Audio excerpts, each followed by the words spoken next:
अब तक आपने देखा कि बेताल ने विक्रमादित्य को एक जटिल कहानी सुनाई, जिसमें राजकुमारी मालविका ने प्रेम की परीक्षा ली। कर्ण नाम के एक साधारण योद्धा ने सभी परीक्षाओं में सफलता पाई और मालविका से विवाह किया। लेकिन विवाह के बाद कर्ण गायब हो गया और वापस लौटने पर धीरज ने उसे गुप्तचर बताते हुए आरोप लगाए। दरबार में दोनों के सबूत इतने मजबूत थे कि किसी को सच का पता नहीं चल रहा था। बेताल ने विक्रम से पूछा कि कर्ण सच बोल रहा था या धीरज, और प्रेम में विश्वास का क्या स्थान है। अब आगे की कथा। विक्रम शमशान के अंधेरे रास्ते पर चल रहे थे। बेताल अभी भी उनके कंधे पर था और उसका प्रश्न हवा में गूंज रहा था। विक्रम ने गहरी सांस ली। वे जानते थे कि यदि उन्होंने उत्तर नहीं दिया तो उनका सिर फट जाएगा, लेकिन उत्तर देने का मतलब था बेताल को फिर से खो देना। फिर भी सत्य से बड़ा कोई धर्म नहीं था। विक्रम ने कहा, सुनो बेताल, तुम्हारे प्रश्न का उत्तर सरल नहीं है, लेकिन असंभव भी नहीं। कर्ण सच बोल रहा था। धीरज ने सारे दस्तावेज नकली बनवाए थे क्योंकि वो मालविका को पाना चाहता था। लेकिन असली सवाल ये नहीं है कि कौन सच बोल रहा था। असली सवाल यह है कि मालविका को क्या करना चाहिए था।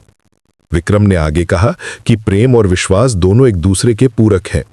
यदि मालविका ने कर्ण पर विश्वास किया होता तो वो धीरज की बातों में नहीं आती। लेकिन यदि उसे संदेह था तो उसे अपने मन की सुनकर निर्णय लेना चाहिए था, न कि दूसरों के सबूतों पर। जैसे ही विक्रम ने ये उत्तर दिया, बेताल जोर से हंसा और फिर से पेड़ पर जा लटका। विक्रम ने मन ही मन मुस्कुराया। उन्हें पता था कि ये खेल इतनी आसानी से खत्म नहीं होगा। वे फिर से पेड़ की ओर बढ़े और बेताल को उतारकर कंधे पर लाद लिया। इस बार बेताल ने कुछ देर तक चुप्पी साखे रखी। फिर उसने कहा, हे राजन, तुम्हारा उत्तर सही था, लेकिन कहानी अभी पूरी नहीं हुई। सुनो, अब मैं तुम्हें बताता हूं कि उसके बाद क्या हुआ। बेताल ने आगे की कहानी शुरू की। उसने बताया कि जब कर्ण ने सभी आरोपों का जवाब दे दिया और गवाह भी पेश कर दिया, तो राजा मदन वर्मा ने अंतिम फैसला सुनाने से पहले एक और जांच का आदेश दिया। उसने अपने सबसे विश्वसनीय मंत्री को दुश्मन राज्य भेजा ताकि वो कर्ण की बातों की सच्चाई जान सके। मंत्री कई दिनों बाद वापस लौटा और उसने पुष्टि की कि कर्ण सच बोल रहा था। दुश्मन राज्य के राजा ने खुद स्वीकार किया कि कर्ण ने उनकी योजना को नाकाम किया था। ये सुनकर पूरा दरबार स्तब्ध रह गया। राजा मदन वर्मा ने धीरज से पूछा कि उसने ये झूठे आरोप क्यों लगाए। धीरज के पास कोई जवाब नहीं था। उसका चेहरा पीला पड़ गया और वो राजा के चरणों में गिर गया। उसने माफी मांगी और कहा कि उसे मालविका से प्रेम हो गया था और ईर्ष्या ने उसे इस षड्यंत्र के लिए मजबूर किया था। राजा ने क्रोधित होकर धीरज को देश निकाला की सजा सुनाई। मालविका और कर्ण एक बार फिर से मिल गए। मालविका ने कर्ण से माफी मांगी कि उसने एक पल के लिए भी उस पर संदेह किया। कर्ण ने मुस्कुराकर कहा कि संदेह होना स्वाभाविक था और उसे कोई शिकायत नहीं है। दोनों खुशी खुशी रहने लगे और लग रहा था कि अब उनके जीवन में कोई समस्या नहीं आएगी। लेकिन किस्मत को कुछ और ही मंजूर था। कुछ महीनों बाद राजा मदन वर्मा बीमार पड़ गए। वैद्यों ने बहुत कोशिश की, लेकिन कोई इलाज काम नहीं आया। राजा की हालत बिगड़ती गई और एक दिन उनकी मृत्यु हो गई। अब राज्य का उत्तराधिकारी कौन होगा, यह सवाल खड़ा हो गया। मदन वर्मा का कोई बेटा नहीं था, केवल मालविका थी। परंपरा के अनुसार मालविका का पति ही राजा बनेगा। इसका मतलब था कि कर्ण अब राजा बनने वाला था। यह खबर सुनकर दरबार के कई मंत्रियों और सामंतों को ऐतराज हुआ। उनमें से एक प्रमुख सामंत था धनंजय। वो बहुत प्रभावशाली था और उसके पास अपनी सेना भी थी। धनंजय ने खुलकर कहा कि एक साधारण योद्धा राजा नहीं बन सकता। उसने तर्क दिया कि कर्ण के पास न तो राजसी खून है, न ही राजनीति का कोई अनुभव। यदि उसे राजा बना दिया गया तो राज्य कमजोर हो जाएगा और दुश्मन इसका फायदा उठाएंगे। धनंजय की बातें सुनकर कई अन्य मंत्री भी उसके साथ खड़े हो गए। उन्होंने मालविका से कहा कि वो या तो किसी राजसी खानदान के व्यक्ति से दूसरा विवाह करे या फिर कर्ण को राज्य का केवल सेनापति बनाए और खुद शासन करे। मालविका इस प्रस्ताव से हैरान रह गई। उसने साफ कहा कि वो कर्ण के अलावा किसी और से विवाह नहीं करेगी और कर्ण ही राजा बनेगा। लेकिन धनंजय ने विद्रोह की धमकी दे दी। उसने कहा कि यदि कर्ण को राजा बनाया गया तो वो अपनी सेना लेकर राज्य से अलग हो जाएगा और एक नया राज्य स्थापित करेगा। ये सुनकर कर्ण ने एक बड़ा फैसला लिया। उसने मालविका से कहा कि वो राजा बनने की इच्छा नहीं रखता। उसने कहा कि यदि उसके राजा बनने से राज्य में अशांति फैलेगी तो वो इस पद को ठुकरा देता है। मालविका को यह सुनकर बहुत दुख हुआ, लेकिन कर्ण ने समझाया कि राज्य की भलाई उनके निजी सुख से ज्यादा महत्वपूर्ण है। मालविका ने एक मध्य मार्ग निकाला। उसने घोषणा की कि वो खुद रानी बनकर शासन करेगी और कर्ण उसका प्रधान सलाहकार और सेनापति होगा। धनंजय को यह प्रस्ताव मंजूर नहीं था, लेकिन उसके पास कोई विकल्प नहीं था। उसने अनिच्छा से इसे स्वीकार कर लिया, लेकिन उसके मन में बदले की आग जलती रही। कुछ समय बाद एक पड़ोसी राज्य ने मदन वर्मा के राज्य पर आक्रमण कर दिया। वो राज्य बहुत शक्तिशाली था और उनकी सेना विशाल थी। मालविका ने तुरंत कर्ण को सेना लेकर युद्ध के लिए भेजा। कर्ण ने बहादुरी से लड़ाई लड़ी और दुश्मन की सेना को पीछे धकेल दिया। लेकिन युद्ध के दौरान एक अजीब घटना घटी। कर्ण के ही एक विश्वसनीय सैनिक ने उस पर तलवार से हमला कर दिया। कर्ण घायल हो गया, लेकिन उसने उस सैनिक को पकड़ लिया। पूछताछ में सैनिक ने बताया कि धनंजय ने उसे कर्ण को मारने के लिए रिश्वत दी थी। ये सुनकर मालविका आग बबूला हो गई। उसने धनंजय को दरबार में बुलाया और उससे जवाब मांगा। धनंजय ने साफ इनकार कर दिया और कहा कि वो सैनिक झूठ बोल रहा है। उसने कहा कि ये कर्ण की साजिश है ताकि वो धनंजय को हटाकर खुद राजा बन सके। धनंजय के समर्थक मंत्रियों ने भी उसका साथ दिया और कहा कि कर्ण पर विश्वास नहीं किया जा सकता। अब मालविका फिर से एक कठिन स्थिति में फंस गई। एक और उसका पति कर्ण था, जिस पर वो पूरा विश्वास करती थी। दूसरी ओर धनंजय एक प्रभावशाली सामंत था, जिसका समर्थन राज्य की स्थिरता के लिए जरूरी था।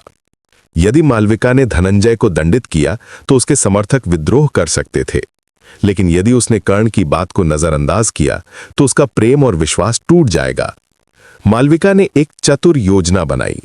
उसने कहा कि वो दोनों की बातों को सुनेगी और एक न्यायिक जांच करवाएगी। उसने एक तटस्थ न्यायाधीश को नियुक्त किया जो दोनों पक्षों के सबूत जांचेगा।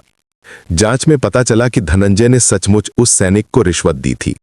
सबूत के तौर पर सोने के सिक्के मिले जो धनंजय के खजाने से मेल खाते थे। धनंजय का अपराध साबित हो गया। मालविका ने धनंजय को राजद्रोह के आरोप में फांसी की सजा सुनाई, लेकिन कर्ण ने बीच में आकर कहा कि धनंजय को फांसी नहीं दी जानी चाहिए। उसने तर्क दिया कि यदि धनंजय को मार दिया गया तो उसके समर्थक निश्चित रूप से विद्रोह करेंगे। इसके बजाय धनंजय को देश निकाला दे दिया जाना चाहिए ताकि राज्य में शांति बनी रहे। मालविका ने कर्ण की सलाह मानी और धनंजय को देश निकाला दे दिया, लेकिन धनंजय ने जाते जाते मालविका और कर्ण को श्राप देते हुए कहा कि एक दिन वो जरूर वापस आएगा और बदला लेगा। उसकी आंखों में नफरत की चिंगारी थी। कर्ण ने इस धमकी को गंभीरता से लिया और राज्य की सुरक्षा व्यवस्था को और मजबूत किया। कुछ वर्ष बीत गए। मालविका और कर्ण का शासन सफल रहा। प्रजा खुश थी और राज्य में समृद्धि आई। मालविका और कर्ण के 2 बच्चे भी हुए, एक बेटा और एक बेटी। सब कुछ ठीक चल रहा था जब अचानक एक दिन एक अजनबी राज दरबार में आया। वह बहुत ही रहस्यमय व्यक्तित्व वाला था। उसने अपना नाम अर्जुन बताया और कहा कि वह एक भटका हुआ राजकुमार है जो अपना राज्य खो चुका है। अर्जुन ने मालविका से शरण मांगी। मालविका ने उसे शरण दे दी और उसे दरबार में एक सम्मानजनक स्थान दिया। अर्जुन बहुत ही विद्वान और कुशल था। उसने जल्द ही मालविका का विश्वास जीत लिया और दरबार में एक महत्वपूर्ण मंत्री बन गया। कर्ण को शुरू से ही अर्जुन पर संदेह था। उसे लगता था कि अर्जुन की कहानी में कुछ छिपा हुआ है, लेकिन मालविका ने कर्ण की चिंता को नजरअंदाज कर दिया और कहा कि वह अर्जुन पर भरोसा करती है। एक दिन कर्ण ने गुप्तचरों के माध्यम से पता लगाया कि अर्जुन असल में धनंजय का भतीजा है और उसने धनंजय के आदेश पर मालविका के दरबार में घुसपैठ की है। अर्जुन का असली मकसद मालविका और कर्ण को अलग करना और फिर राज्य पर कब्जा करना था। कर्ण ने यह जानकारी मालविका को दी, लेकिन अर्जुन इतना चतुर था कि उसने पहले से ही मालविका के मन में कर्ण के प्रति संदेह बो दिया था। अर्जुन ने मालविका से कहा था कि कर्ण को अब राजा बनने की इच्छा जाग गई है और वह मालविका को हटाना चाहता है। मालविका असमंजस में पड़ गई। एक और उसका पति कर्ण था जिसने हमेशा उसका साथ दिया था। दूसरी ओर अर्जुन था जो बहुत ही विश्वसनीय लगता था। मालविका ने फैसला किया कि वह दोनों की बातों को परखेगी। उसने अर्जुन से सबूत मांगे और कर्ण से भी। दोनों ने अपने अपने सबूत पेश किए। अर्जुन ने वे पत्र दिखाए जिनमें कर्ण की मुहर थी और जिनमें कर्ण ने कथित तौर पर किसी बाहरी शक्ति से संपर्क किया था। कर्ण ने कहा कि वे पत्र नकली हैं और अर्जुन ने उनकी मुहर की नकल करवाई है। अब स्थिति बहुत ही नाजुक हो गई थी। मालविका को यह तय करना था कि वह किस पर विश्वास करे। उसके मन में एक आवाज कह रही थी कि कर्ण कभी उसके साथ विश्वासघात नहीं कर सकता, लेकिन दूसरी आवाज कह रही थी कि सत्ता किसी को भी बदल सकती है। मालविका ने एक रात अकेले में बहुत सोचा। उसने अपने और कर्ण के बीते हुए पलों को याद किया। उसे वे सभी परीक्षाएं याद आईं जो कर्ण ने पास की थीं। उसे याद आया कि कैसे कर्ण ने राजा बनने से इनकार कर दिया था क्योंकि वह राज्य में अशांति नहीं चाहता था। उसे याद आया कि कैसे कर्ण ने धनंजय को फांसी से बचाया था ताकि राज्य में शांति रहे। इन सब यादों ने मालविका के मन से सारे संदेह मिटा दिए। उसने फैसला कर लिया कि वो कर्ण पर विश्वास करेगी। अगले दिन उसने दरबार में घोषणा की कि अर्जुन एक धोखेबाज है और उसने कर्ण के खिलाफ साजिश रची है। उसने अर्जुन को गिरफ्तार करने का आदेश दिया। अर्जुन ने भागने की कोशिश की, लेकिन सैनिकों ने उसे पकड़ लिया। पूछताछ में अर्जुन ने सब कुछ स्वीकार कर लिया। उसने बताया कि वो सचमुच धनंजय का भतीजा है और धनंजय ने उसे बदला लेने के लिए भेजा था। मालविका ने अर्जुन को कठोर सजा दी और धनंजय को पकड़ने के लिए सैनिक भेजे। कुछ दिनों बाद धनंजय भी पकड़ा गया और उसे आजीवन कारावास की सजा दी गई। बेताल ने कहानी यहां रोककर विक्रम से पूछा, हे राजन, अब बताओ, मालविका ने सही किया या गलत? क्या उसे अर्जुन की बातों में आकर कर्ण पर संदेह करना चाहिए था?